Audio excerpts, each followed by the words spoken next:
Hai teman-teman, kembali lagi bersama saya, Olivia Frigita Sara, mahasiswa psikologi dari Universitas Beswa, dengan NIM 4524091271. Jadi di video ini saya akan menjelaskan tentang perkembangan ilmu pada zaman Islam. Jadi untuk materi, saya mengambilnya dari buku Filsafat Ilmu by Prof. Dr. Amsal Bakhtiar MA. Tanpa berlama-lama, langsung saja kita bahas materinya. Sebelum membahas sejarah dan perkembangan ilmu dalam Islam, penting memahami pandangan Islam terhadap ilmu, karena ini menjadi dasar pengembangan ilmu sepanjang sejarah umat Islam. Sejak awal, Islam sangat menghargai ilmu. Nabi Muhammad diutus di tengah masyarakat Arab yang terbelakang dan terikat pada paganisme. Islam kemudian hadir membawa cahaya yang mengubah masyarakat Arab jahiliyah menjadi masyarakat yang berilmu dan beradab. Pandangan Islam tentang pentingnya ilmu tumbuh bersamaan dengan munculnya Islam ketika Rasulullah menerima wahyu pertama yang pertama kali diperintahkan kepadanya adalah membaca. Jibril berulang kali memerintahkan Nabi Muhammad untuk membaca dengan menyebut nama Tuhan yang menciptakan. Dari kata Iqra ini, kemudian muncul berbagai makna seperti menyampaikan, menelaah, mendalami, meneliti, mengetahui ciri sesuatu, dan membaca teks, baik teks tertulis maupun tidak. Wahyu pertama ini menghendaki umat Islam untuk senantiasa membaca dengan dasar Bismi Rabbik, yang dimana hasil bacaan itu nantinya bermanfaat bagi kemanusiaan. Selanjutnya, ada ayat lain yang menyatakan, katakanlah apakah sama orang-orang yang mengetahui dengan orang-orang yang tidak mengetahui. Sesungguhnya, hanya orang-orang yang berakal yang dapat menerima pelajaran. Jadi, maksud bacaan ini adalah bahwa yang berilmu tidaklah sama dengan orang-orang yang tidak berilmu, dan hanya orang-orang yang berakal yang dapat menerima pelajaran. Selain tadi, ada juga hadis yang menekankan kewajiban mencari ilmu. Al-Quran dan hadis dijadikan sumber utama ilmu bagi umat Islam dan berperan ganda dalam penciptaan dan pengembangan ilmu-ilmu. Peran yang pertama, prinsip-prinsip ilmu ada dalam Al-Quran, termaksud penafsiran esoteris yang mengungkapkan makna mendalam untuk membangun paradigma ilmu. Yang kedua, Al-Quran dan hadis menciptakan suasana kondusif bagi pengembangan ilmu dengan menekankan pentingnya menuntut ilmu yang akhirnya menguatkan tauhid. Oleh karena itu, metafisika dan kosmologi yang lahir dari Al-Quran dan Sunnah menjadi dasar pembangunan dan pengembangan ilmu Islam. Jadi singkatnya, Al-Quran dan Sunnah juga menciptakan atmosfer yang mendorong aktivitas intelektual dalam konformitas dengan semangat Islam. Selanjutnya, fokus pembahasan akan beralih ke sejarah dan perkembangan ilmu dalam Islam yang akan saya bagi ke dalam beberapa periode untuk memudahkan pemahaman. Yang pertama, saya akan membahas tentang penyampaian ilmu dari filsafat Yunani ke dunia Islam. Pengalihan pengetahuan ilmu dari filsafat Yunani ke dunia Islam merupakan peristiwa bersejarah yang unik, di mana umat Islam menerima dan mengintegrasikan pengetahuan ini ke dalam peradaban mereka. Padahal, jarang ditemukan suatu kebudayaan asing yang diterima oleh kebudayaan yang lain loh. Nah, dalam sejarah intelektual dunia, ternyata terjadi upaya rekonsiliasi antara pandangan filsafat Yunani seperti Plato dan Aristoteles dengan ajaran Islam yang seringkali menimbulkan benturan. Sebagai contoh, disebutkan bahwa Plato dan Aristoteles telah memberikan pengaruh yang besar pada mazhab-mazhab Islam, khususnya mazhab ekletisisme. Tokoh seperti Al-Farabi percaya pada kesatuan filsafat dan berusaha mendamaikan pandangan tersebut. Filsuf Muslim mulai dari Al-Kindi hingga Ibn Rushd berperan penting dalam menggabungkan pemikiran Yunani dengan studi keislamannya, yang kemudian menghasilkan hubungan erat antara filsafat Arab dengan filsafat Yunani. Selanjutnya, berbicara tentang proses penyampaian ilmu pengetahuan dari filsafat Yunani ke dunia Islam, itu merupakan hal yang didukung oleh aktivitas penerjemah. Menurut C.A. Kadir, penerjemah buku-buku Yunani di negeri Arab dimulai jauh sebelum munculnya Islam atau penakluk timur dekat oleh bangsa Arab pada 641 Masehi. Suria sebagai tempat pertemuan kekuasaan Romawi dan Persia memainkan peran penting dalam penyebaran kebudayaan Yunani. Kaum Kristen Suria, terutama kaum Nestoria, mempelajari dan menyebarluaskan ilmu pengetahuan Yunani melalui sekolah-sekolah mereka, yang dimana mereka menyebarluaskan pengetahuan Injil, namun pengetahuan ilmiah seperti kedokteran lebih banyak diminati oleh para pelajar. Sayangnya, pihak gereja memandang kedokteran sebagai ilmu sekuler yang posisinya lebih rendah daripada pengobatan spiritual yang merupakan hak istimewa para pendeta. Selain itu, pada masa ini terdapat pusat-pusat ilmu pengetahuan seperti Airok, Efesus, dan Iskandaria, di mana buku-buku Yunani purba masih dibaca dan diterjemahkan terutama ke dalam bahasa Syriani. Meskipun pusat-pusat ini ditaklukkan oleh umat Islam, pengaruh pemikiran Yunani tetap kuat. Seorang tokoh Kristen bernama Nestorius yang terpengaruh oleh pemikiran Yunani melakukan deskonstruksi terhadap teologi Kristen Ortodoks dan bersama pengikutnya hijrah ke Suria untuk melanjutkan studi ilmu pengetahuan dan filsafat Yunani. Mereka menerjemahkan karya-karya filsuf Yunani seperti Porphyrius. Pusat-pusat ilmu pengetahuan ini terus berkembang di bawah kekuasaan Islam, menunjukkan dukungan Islam terhadap kebebasan intelektual serta kecintaan umat Islam terhadap ilmu pengetahuan tanpa memandang agama. Yang kedua, saya akan membahas tentang perkembangan ilmu pada masa Islam klasik.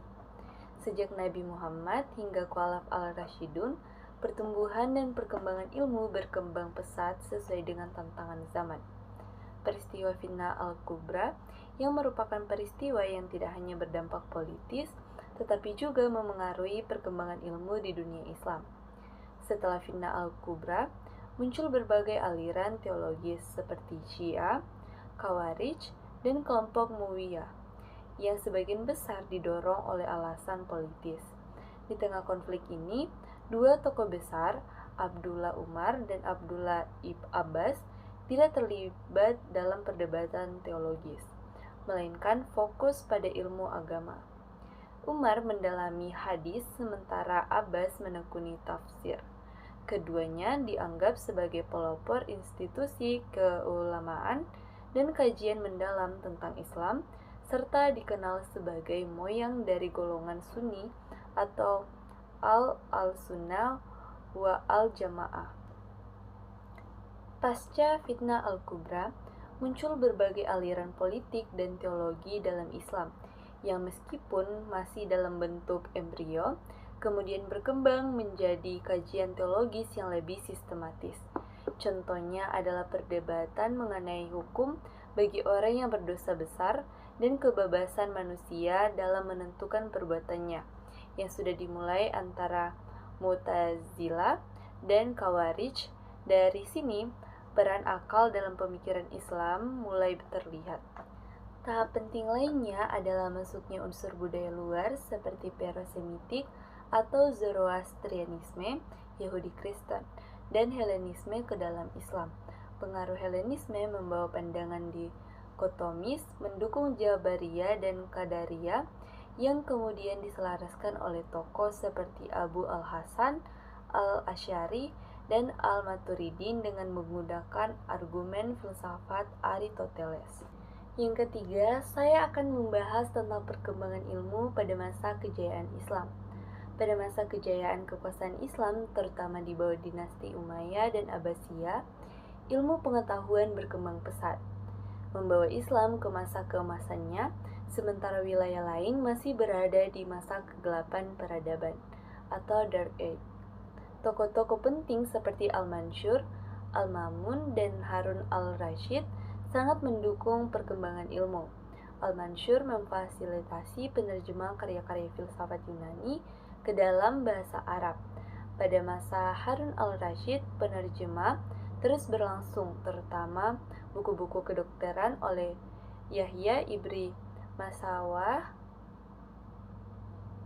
dan risalah astronomi India Siddhanta oleh Muhammad Ibrahim Al-Fazari. Karya-karya lainnya seperti Quadripartitus dan astrologi juga diterjemahkan oleh tim sarjana. Perkembangan ilmu selanjutnya berada pada masa pemerintah Al-Mamun yang merupakan pengikut Mu'tazilah dan seorang rasionalis. Ia berjasa dalam mengembangkan ilmu dengan membangun Bait Al-Hikmah yang terdiri dari perpustakaan, observatorium, dan pusat penerjemah. Hunain, seorang murid Masyawai, berperan penting dalam menerjemahkan karya-karya Plato, Aristoteles, Galenus, Apollonius, dan Archimedes. Selanjutnya, pada masa kejayaan filsafat Islam, tokoh-tokoh filsafat juga mendalami ilmu-ilmu rasional karena dianggap bagian dari filsafat. Mereka memperlakukan fisika dengan pendekatan yang sama seperti metafisika. Salah satu contohnya adalah Al-Shifa, ensiklopedia filsafat terbesar yang disusun oleh Ibn Sina. Al-Shifa terdiri dari 4 bagian, yaitu logika, fisika, matematika, dan metafisika. Pada bagian fisika, Ibn Sina membahas psikologi, zoologi, geologi, dan botani, sedangkan pada bagian matematika, ia membahas geometri, ilmu hitung, astronomi, dan musik. Tokoh lainnya adalah Al-Kandi yang lebih dikenal sebagai ilmuwan dengan minat dalam matematika dan fisika, serta Al-Farabi yang juga seorang musikus terkenal dengan karya Kitab Al-Musyiki Al-Kabir. Di Andalusia, Ibn Bajjah dan Ibn Tufail dan Ibn Rushd berfokus pada bidang kedokteran. Ibn Rushd menulis Al-Kulliyat yang diterjemahkan ke dalam bahasa Latin. Ada juga Al-Razi, dokter terbesar di dunia Islam dengan karyanya Al-Hawi yang sangat terpengaruh dalam dunia kedokteran. Para tokoh ini hanyalah sebagian kecil dari banyaknya ilmuwan dan filsuf muslim yang memberikan sumbangan besar bagi perkembangan ilmu pengetahuan. Selain perkembangan ilmu eksakta seperti matematika, fisika, dan kimia, sejarah mencatat kemajuan dalam ilmu keislaman seperti tafsir, hadis, fikih, dan usul fikih. Ilmu tafsir dan ulum Al-Quran mulai berkembang konkret pada abad ketiga dengan 2 pendekatan, yaitu juz, membahas aspek tertentu, dan syamil, yang membahas seluruh aspek secara lengkap. Dalam ilmu hadis, perkembangan dimulai dengan Al-Rashalah, karya Imam Syafi'i. Kemudian ilmu hadis berkembang menjadi 2 cabang, yaitu riwayah yang mempelajari sabda dan perbuatan Nabi secara akurat, dan dirayah yang menilai sanad dan matan untuk menemukan validitas hadis. Kitab-kitab penting dalam ilmu hadis meliputi Al-Muhaddis, Al-Fasil oleh Al-Ramahurmuzi, Ma'rifah Al-Um, Al-Hadis oleh Al-Hakim An-Nasaburi, Al-Kifayah fi Ilm Ar-Riwayah oleh Al-Baghdadi, dan puncaknya Mukadiman Ibn Salah, karya Ibn Salah pada abad ke-7. Fikih dan usul fikih mengalami perkembangan dalam beberapa tahap. Tahap pertama adalah pembentukan pada masa Rasulullah hingga abad ke-1. Tahap kedua dimulai pada paruh pertama abad ke-1 hingga awal abad ke-2, di mana fikih mulai berbentuk mazhab. Tahap ketiga antara awal abad ke-2 hingga pertengahan abad ke-4 adalah masa kodifikasi fikih dan pengembangan usul fikih.